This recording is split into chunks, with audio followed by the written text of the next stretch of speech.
Hello everyone, nubkeks here. Welcome back to Nub Raids. We've got some big news in today's video. Guaranteed Void Legendary coming tomorrow.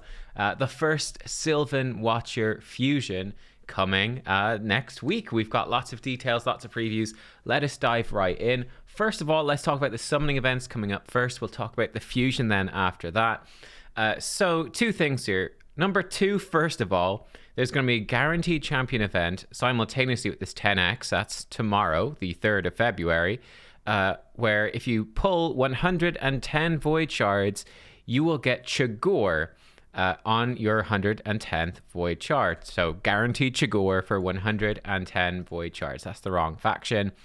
What do you guys think of this? Personally, I do not think this is worth it at all, really. This is not something I'm going for. Like, personally, I don't have enough shards anyway. I'm close. I've got 98. Like, I could buy them if I wanted to. To me, that's just not worth it. What does chagor do? Well, he's got an AoE poison with decreased defense. That's cool. Then the really fun thing is that he will always use his default skill to instantly attack whenever an enemy receives damage from poisons that he places. And then his A1, his default attack, has, when booked up, a 75% chance to sleep. So especially if you get him at defense masteries, which up the chance of sleep an extra 5%. Basically, he poisons enemies. Whenever they take a turn, then he has an 80% chance to put them to sleep, and they miss their turn because they're asleep, which is pretty cool. I've seen him. Where is that useful? Obviously, this is great for progression. He's an amazing progression legendary, right? Getting you through Doom Tower, he's going to be absolutely insane. Initially going through the dungeons, he's going to be insane for that sort of stuff. Of course he is. But after progression, where does he get used? End game?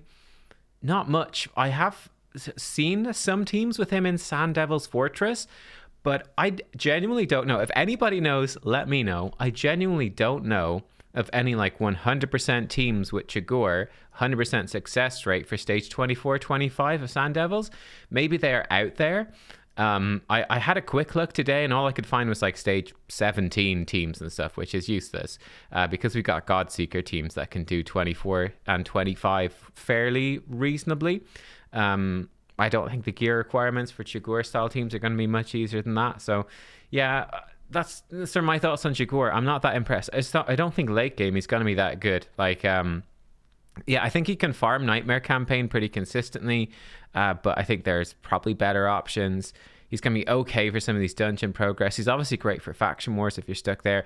Arena offense, like, who knows how they're going to change Arena in year of PvP. I would say right now, early mid game only. Once you get into the late game, and certainly once your end game, Stone Skin just hard counters him. He's going to be absolutely destroyed. There's no chance that he's going to work late game Arena. Stone Skin, just, you can't poison someone with Stone Skin and he does nothing. So I don't see him being super useful there. But yeah, that's sort of my thoughts on chagor. Personally, not worth it. Like, the thing is, about 110 void shards is actually a good deal for a legendary. I mean, the typical rate, you can see it.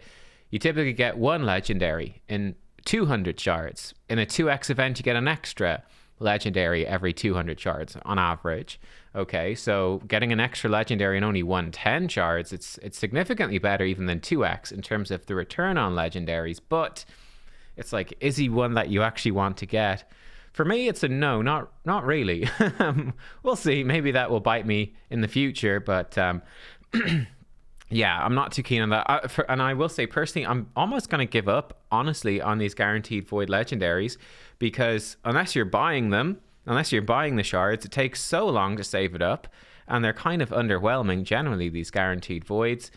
It's just not very fun to wait for like a year to pull for a legendary that you might not even use anyway. At least pulling shards in like in like a 2x event or something is this is a bit more fun. Something you can do every 6 weeks, pulling the 2x events, have a bit of fun, you know. Anyway, my thoughts on that. If you're curious, the 10x event on this weekend, I don't believe it's overlapping with anything. I think we just have a summon rush, I think. Maybe over here. Yeah, so it's just a summon rush. Now there's anniversary points in there if you care. We'll see what the summon rush rewards are, but basically there's no big event overlapping with this. The champions that are in there, the epics they're all extremely good champions, but again, it's sort of a random 10x, so you do expect it. 10x events generally not good, but Madame Ceres, Stag Knight, Mistриder Dahi, and Deacon Armstrong, these are all amazing AoE decreased defense champions. They're all extremely good, so you'd be super happy if you got any of them, but you'd likely want to save your shards for the fusion if you're early enough in the game for this to really matter. And then the legendaries, Herndig, Ragash, Michinaki, and Ursica Warcaller. These are all fantastic. Ursica is still really good in Arena. Not super, not as relevant with Stone Skin stuff, but still good. So she's still good. Michinaki is S tier for Hydra. He's extremely good for Hydra. Ragash, more of a general champion for sure, but I actually used my Ragash in Doom Tower hard for clearing through that. He's really good for that. And then Herndig is extremely good as well. He can farm Nightmare Campaign very well, and in particular, I'd say he's clutch to farming Dark Fae on Doom Tower 120 hard. So basically the boss that drops the best gear set in all of the Doom Tower rotations. Quite difficult to farm. Herndig is literally the best champion in the game for doing that. Actually, no, Acrizia is better now. Obviously, Acrizia is better. Herndig is like second best, so it's pretty good. So these are all really good champs, but it's just a 10x event, so all the usual disclaimers. 10x events kind of suck. And we've got a fusion coming up. And speaking of the fusion, let me grab the info on that and let's dive in. And here we go, guys. Oella. As you can see, really awesome looking, sort of fairy butterfly kind of looking. Sylvan Watcher, really excited for this. She is a support legendary. If we quickly look at the blurb that Plarium gave us, here we go, you can see the info. So on Thursday, the 9th of February, we're planning to launch a fusion event of a new champion, Oella. So they are saying a fusion event, so very likely you'll be collecting epic champions and fusing those up into this legendary champion. No info yet on who those epics are going to be, but expect to see that pretty soon. I'll get you guys up a preview video. Presumably we'll have most likely access to the test server, and I'll get you info on that whenever the embargo lifts. I don't know yet, but we'll see. So she is, of course, Magic Affinity Support Legendary from Sylvan Watchers. Oella will be a great champion for clearing PvE content, especially the Iron Twins Fortress and Hydra. Now, these are the two sources of your soul stones for awakening champions, and they're also extremely difficult, sort of late game pieces of content. So that's a really big deal. You might have an Iron Twins Fortress team up and going already if you've been playing for a while and you have Helicath, for example. You can build a team not too bad with Helicath. But generally speaking, trying to progress as a newer player through Iron Twins is very tough. And obviously Hydra is extremely hard. So I think a champion that helps at those, if it's true, is great. She places decreased speed debuff with 100% chance when booked. Helps to keep your team alive, healing them with her A2 and passive. Also, Oella has the increased resistance buff in her skill set that will come in handy when avoiding the Iron Brand debuff from Iron Twins. And again, her passive skill will be super helpful when dealing with Iron Twins, as it allows her to heal the allies after bosses' attacks. Having synergy with another champion, Ulton of the Shell. No info on him yet either, but stay tuned. Eliminates the need for accuracy on her A1. On top of that, she increases ally resistant dungeons by 75 with her aura. So if we go and we look at the actual specific details, what do we have going on? So the A1 is an 80 bucks to 100% chance of decreased speed.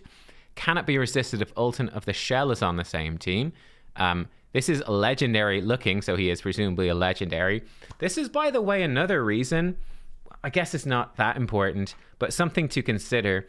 He might be a Void Legendary, in which case, good luck ever getting him. I wish you the best of luck. That could be a reason not to go for Chagor as well, just in case, they did an Ulton of the Shell guaranteed event, in a couple of months if he was a Void Legendary. I certainly don't think it's guaranteed they do a guaranteed event for this champion, but it's something you might want to consider if you have the luxury of keeping enough shards saved up to get a guaranteed champion. If you're impressed enough with Oella and her synergy, when we see Ulton of the Shell, when we see what he can do, might be worth having enough shards for him just in case they do a guaranteed for him. Most likely they would do like 10x events and stuff first before even thinking of doing a guaranteed if he's that good and they know they're going to milk players for shards and 10x's, but just to bear in mind, right? A2, Hand of Spring, 3-turn cooldown when booked, heals all allies by 30% of their max HP and increases the duration of all ally buffs by 1 turn. So it's a good chunky heal. It's really extending the buffs, which is good. That opens up, we know it with champions like Krisk and Godseeker, etc. It opens up a lot of potential in a lot of content by making buffs consistent. And then in particular with her A3, Morphosis, 6-turn cooldown, books to a 3-turn cooldown, fills the turn meters of all allies by 30%, and places a 50% increased resistance buff on all allies for 2 turns.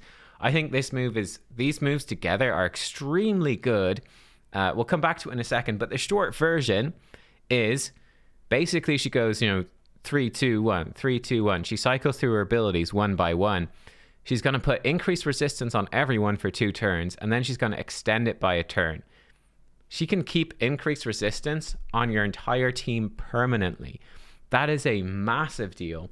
The biggest disadvantage of the increased resistance champions we've had so far, number 1, there are not very many of them, and number 2, they typically have a 4-turn cooldown for a 2-turn buff. So how do you keep increased resistance always on? Very hard. With her, with Oella, you can, just with her alone, so long as she's a good speed, which she should be, you're going to build her fast, she can keep increased resistance on permanently, which is massive. I think for Hydra, like they said, I think, and Iron Twins as well, anywhere where you want to stack resistance, Bommel, that's massive. So I already think that this is an insanely good champion. Let's check out her passive, Untrammeled. Whenever an ally loses 15% or more of their max HP from a single hit, place continuous heal on that ally for 1 turn. Places a continuous heal for 2 turns on the ally, then instantly activates it if Ultin of the Shell is on the same team. Can only occur once per ally per turn. And then she has an aura. I'm actually slightly blocking it, but she does give you 75 resist in dungeons. So yeah, I think you put all this stuff together. That passive, I think, is quite decent. She's going to put out a good chunk of healing. There should be plenty of healing for Hydra just from her alone. Certainly if you combo her, which if you're going for a late game Hydra, if you're going for Nightmare Hydra, you combo her with an Ugo with block buffs. You need block buffs to stop the Hydra poison cloud and stuff, and just gives you safety in case your buffs do get stolen. I think she'll have plenty of healing even for Nightmare Hydra as it stands, so she's looking really good for that. I think the best combo of Ultin of the Shell, obviously being Ultin of the Shell, it makes me think of Krisk. If he has Krisk style characteristics, so I'd be thinking ally protection and lots of self buffs so he could mischief tank, that would be really helpful. Of course, the interesting thing, if he is, he doesn't even need to have much resistance to mischief tank if he's with her, because she's going to be perma increased resisting everybody. So yeah, I really think this champion is exceptional, guys. I really do. Keeping increased resistance on everyone is going to make it so much easier. You guys think Pythion is good for Hydra?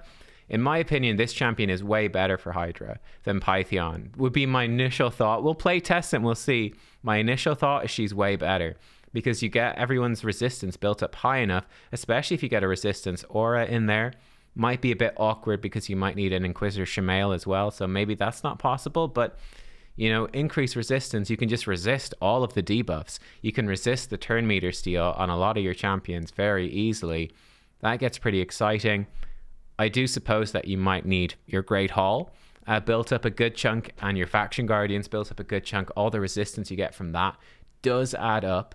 And obviously that gets increased by increased resistance. So if you don't have any Great Hall resistance or any Faction Guardians resistance, it obviously makes her less good. But for anyone that does, or starts working on that, which I do think you should work on early, I think she's very strong. Very, very strong. It's going to require a whole different style of Hydra team build, by the way, because you're going to be calculating your resistance now, expecting to have increased resistance up all the time.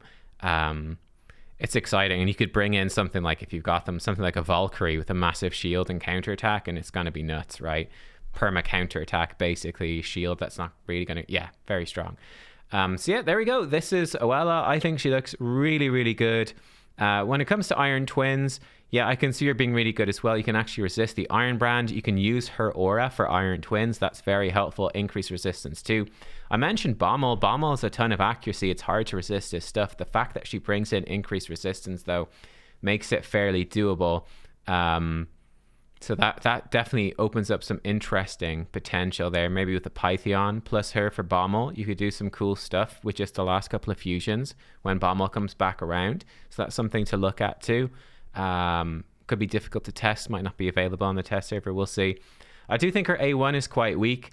I don't really think you build her with accuracy. You know, she's only going to do her A1. She's going to do A3, A2, A1, A3, A2, A1. She's going to A1 so rarely, and it's just a single target decrease speed. That's very underwhelming. Doesn't super seem worth building her with accuracy. Obviously, the main use would be Iron Twins, where the decrease speed debuff stops him gaining turn meter. But sometimes you want him to gain turn meter. It depends on the composition. That's the only real use I can see for that. Like, it's kind of nice for Hydra, but not important enough that you would bother building accuracy on her.